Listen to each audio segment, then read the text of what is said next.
Welcome back to another episode of Subway Surfers, aka my one-man podcast. In this episode, you will hear some music in the background. It is some copyright-free music that I decided to add in just to make it a bit more entertaining, I suppose, maybe better listenable pleasure. But it's not just some typical... God, I cannot speak today. It's not some typical copyright stock music. It is actually one of my favourite artists who just so happens to be independent and therefore his music is copyright free. His name is Crypt. You might know him, you might not. He's not big time no more. At one point he had a bit of traction, but he essentially is a YouTuber who is a rapper, but I think he was a rapper first before he was a YouTuber. He's dabbled in both, put it that way, and currently he dabbles in both. He's an incredible rapper. He can also sing very well. You might know him from having beef with KSI quite a few years back, but it's not his most notable thing anyway. He had a song with Jelly Roll before Jelly Roll was famous, a rap song that is. So if you're listening to this and you've never listened to Crypt, go and listen to Crypt, go give him a listen. Not that I am going to give him any traction, because I mean the guy's got 1 million subscribers and I'm sat here on 500, you know what it is.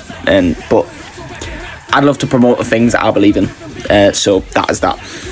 In today's topics as well, not really much to talk about, just some life stuff really. Let's be like, you know, last episode I reviewed Stranger Things. The episode before that I was talking about things I've got to look forward to this year. Today it's going to be a bit more negative, you know, and it might be positive because it might help someone out there who's listening to this, but I doubt anyone is actually really listening, let's be honest. So first of all, it was my dream when I turned 17 to be that kid who learned to drive straight away. I always wanted to, you know, be the kid, oh, I'm 17 before all of yous, I can drive already and I've got a car, and somebody's not even 17. Not to like brag and rub it in people's faces, but like that was always an achievement I wanted. And my life did not turn out that way, right? So when it was my 17th birthday, I didn't really have any money because I had my first job when I was 15, turning 16. I had it for 6 months, then the place closed down, and it was difficult to get a job from there because putting out applications means nothing, especially when I'm in year 11 working towards my GCSEs. It was impossible. I got 2 interviews. One was a group interview, which I just clearly was not going to win, and one was a one-to-one interview that I clearly just did not do good enough in. So nothing worked out until one day, like just after my 17th birthday, my sister was like, look, there's a place opening at this place I work, do you want to come take it? I'm like, yeah. So I only just started getting my money then, but I could have started right there and then, but I didn't, and I don't know why. Just part of me overthinks things and never actually puts things into action. So it wasn't until December when I decided, right, I actually need to knuckle down and learn to drive. And of course, as everyone probably would, I underestimated how easy it would be to learn to drive, you know, not just the actual physicality of it and how, like, the actual skill of it, but like all the admin that goes with it, all the technical stuff, right? So I sign up and my first lesson is going to be on the 2nd of January, right? So this is already 4 or 5 months after I've turned 17, and it was during the school holidays, so I booked it at a day and a time I usually wouldn't be available, right? And I met up with this driving instructor. He showed me the basics, the cockpit drill and all that sort of stuff, told us about my theory. He said, look, you need to do your theory and all this sort of stuff.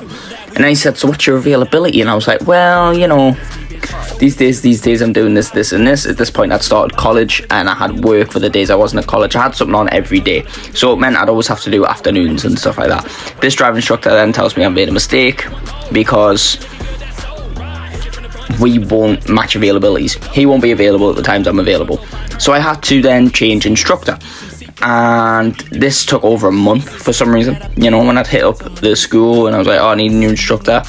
Apparently we weren't notified, and it took like over a month of waiting for us to finally call in and be like, what's happening? And then they're like, oh yeah, you've got a new one. So there we had a new one. I met my new one, and then we started properly in February. So February of 2025 was when I actually started to learn to drive. 5 months after I turned 17. Not ideal, but not the end of the world. And at this point, I'd not even touched my theory yet. So I started to learn my theory. My driving instructor's telling us, look, you should always do your theory at the start of learning to drive. Get it out the way, get your theory test out the way, so it means when you're ready you can book your practical test and you don't have to wait forever. I made this bad mistake. And all this time I was learning to drive, I was also learning my theory at the same time. And then I eventually got around to booking my theory test. And to be honest, we didn't expect this, but I still had over a month wait for my theory test. I booked it and it gave me August, and we were like, wow. As it happens, when I did my theory test and it got to August, I was pretty much ready to start getting ready for a test. So that was 4 months driving. That's not bad at all. But we started talking about tests, but obviously I couldn't book one till I passed my theory. So I passed my theory and then put in for practical test. As we know, in the UK right now, test waiting times are awful. They're awful. And it's a 6 month wait, essentially. And that's exactly what I got. I got a 6 month wait. So from August, when I booked it, it gave me February. This was my mistake, because 4 months in, when I'm ready to do my test, is when I should be looking at doing it in the next month or two. So that just tells me I should have passed my theory right before I started learning to drive. But he has an issue he's going to all learn from, right? So then we had to wait all this time, so I kind of put off my lessons a bit. Not to mention, I'm paying for these lessons myself. I never asked for help, you know. So saving up the money, because at my age, working part-time only 4 days a week on the wage I'm on, I'm not exactly going to make that kind of money every week. So you have to save up. And it was about £340 every time, because you buy 10 hours, right? And it's £34 an hour, so that's £340 every time I want to buy more lessons, buy credit for lessons. And there were 2 hour lessons, so buying 10 hours was buying 5 lessons. Some weeks I wouldn't have the money, and I'd have to wait till I've saved up money before I can buy more and book more. So there were certain weeks I wouldn't have a lesson because I was waiting for the money to get more lessons. So there was a lot of waiting times. And then with the test being so far away, I was kind of putting it off a bit, like, well, I'll just relax. I'll have some money for myself, and I'll just chillax on it for a bit. And I'd have a lesson every 2-3 weeks, sometimes maybe longer. And at this point, like, you know, I'd been learning to drive for too long, but the test was just too far away. And then it got to a point where my driving instructor just stopped showing up. You know, he'd show up, well, he wouldn't show up, and wouldn't say anything. And then I'd have to message him, like, hello, what's happened with our lesson? Usually there's a process. You know, if they can't make a lesson for whatever reason, illness, they've got some emergency to deal with, whatever it is, right? You let your client know, and you put it through the driving school. You'll get an automated message from the driving school saying, oh, your teacher's cancelled, here's your money back. I was never getting those. The guy just wasn't showing up and was claiming the money because he was submitting track records and claiming the money. So I was just like, well, this is just shitty. And I kept giving him chance after chance, and it would, like, I would get lessons from him and I would see him, and it just wasn't guaranteed every time. And eventually, you know, it got to near Christmas time. He cancelled one time on me, and then he said, oh, this is my timetable over Christmas, by the way. And I was just like, I'm not going to bother over Christmas. I've been driving for that long. It costs a lot of money. Christmas is expensive. It's a time of enjoyment. I'm going to take a break over Christmas, right? That literally means about 2-3 weeks, by the way, right? That's nothing, right? So I thought, it's fine. I'll go for a lesson again in January, right? So my last lesson was early December. And then it gets to January, I'm like, okay, I'll book a lesson. The guy no-shows. I'm like, what is going on? Like, answer me. And I got my money back this time. It was done properly this time. And I was like, it's just annoying though. And then the next week, I'd rescheduled a lesson, you know, because the guy had given me his excuse. So I decided to reschedule it.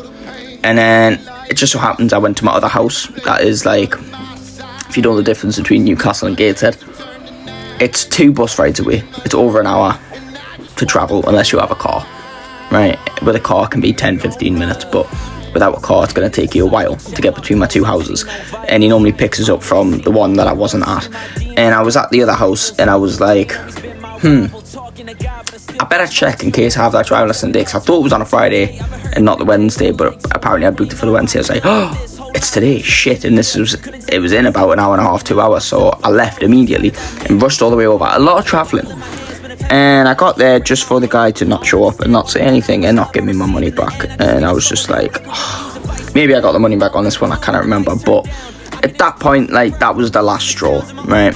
Me and my dad flipped. We were calling them. We went, and you know what's annoying? When you call them and you complain and you give them all their issues, they go, okay, we'll email you a complaint form. Sorry, what? I've just told you everything and you want me to email you a complaint form. So I'm like, right, look, this is happening. He's not showing up. There's certain days I've not got my money back for. Taking the mic, can't rely, right? I've got a test next month. I need a new instructor, but also I need the money back. And their priority was getting the money back, right? Which I can respect. As a business, you do not want to be in that position, because you'd rather someone call your business unreliable than saying your business is stole from them, because one is a bad business critic and one is a felony or like a breaks the law, you know. So they wouldn't want that case, so they did sort the money out first, which I get. But at the same time, I'm like, look, my test is in a month. I actually need an instructor now because I've not driven in a while. I'm going to be rusty and we need to make sure I'm in shape for this test. So they get me this new instructor and they get me money back for one lesson. I'm with this new instructor and we just had our first lesson together this week. We've had 2. Bearing in mind my test is now next week.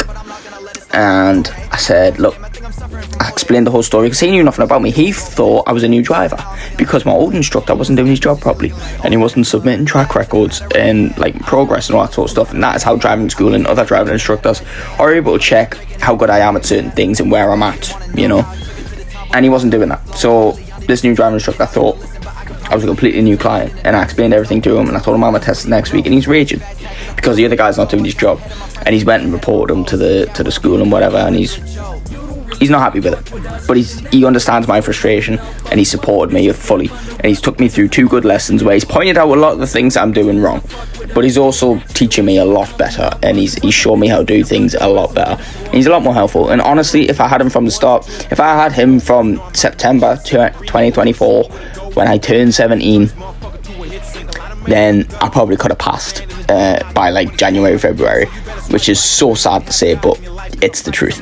But here we are in 2026, 18 and a half now, and still not passed. And my driving instructor told me, I don't think you're going to be ready. Unfortunately, I'm not going to take you as a driving instructor with his car. He says, I'm not going to take you because I don't feel safe, and that could, if you do something dangerous in your test when I don't think you're ready, that could cost me my license. So I can't stop you from going. You can take a family member or rent a car and take it if you do think you're ready and you want to take it, but I don't think you're ready. I'm not going to take you. I said, fair enough. I kind of agree. I'm not ready, because I don't know if it's because I was that rusty, because I hadn't driven in that long, or maybe just because of my last instructor, maybe I wasn't at the level I should be at, because there was certain things that I'm doing with this instructor that my last instructor wasn't doing, so I can respect it. I'm gutted. It's annoying. I spent a lot of money, a lot of time, a lot of effort, and I've let myself down because it was like my life dream to do that, you know. The same way it's like, oh, when you turn 18 you want to get a tattoo, when you do this and this and this. This is only one chance. Like, I can't go back to being 17 and do it again. Like, this is it. And I'm watching other people who turn 17 a while after me getting licenses and getting cars, and it makes me hurt inside. And I know you should never compare yourself to other people, because comparison is the biggest thief of joy. But at the same time, it really sucks, and it is unfortunate, because it actually isn't my fault. And I've not took long to drive. I'm not bad at driving. I've took just as much time as anyone else to learn to drive, and some people have even said I'm a natural driver, but it's just a lot of problems with waiting, money, and unfortunately bad instructors. So thankfully I'm with a great instructor now, and we're going to get ready. We can't reschedule my test because we're not within 10 days. We're like a week away, so it's non-refundable. I'm losing on a 90 quid there, and I can't reschedule it. Unless, obviously, I'm not going to do it, but I can't like reschedule it for free. I'd have to cancel it and book a new one and pay for that new one as well. So I've lost money there as well. So that's unfortunate. Truly sad about it, and gutted, but it is what it is. We move. I will drive one day. And the worst part about this for me is just like, it sounds like I'm just, like when I say how long it took me to learn to drive, it just sounds like I'm not capable, and that's not the case. That's actually the last thing. I am fully capable of learning to drive. It's just every other aspect has slowed me down. So that's the unfortunate shit that's happening in my life right now. It's very annoying and frustrating, and I'm hungover today because I did go out last night after that horrible news, but also had a lovely night. Tropicana is the place to go.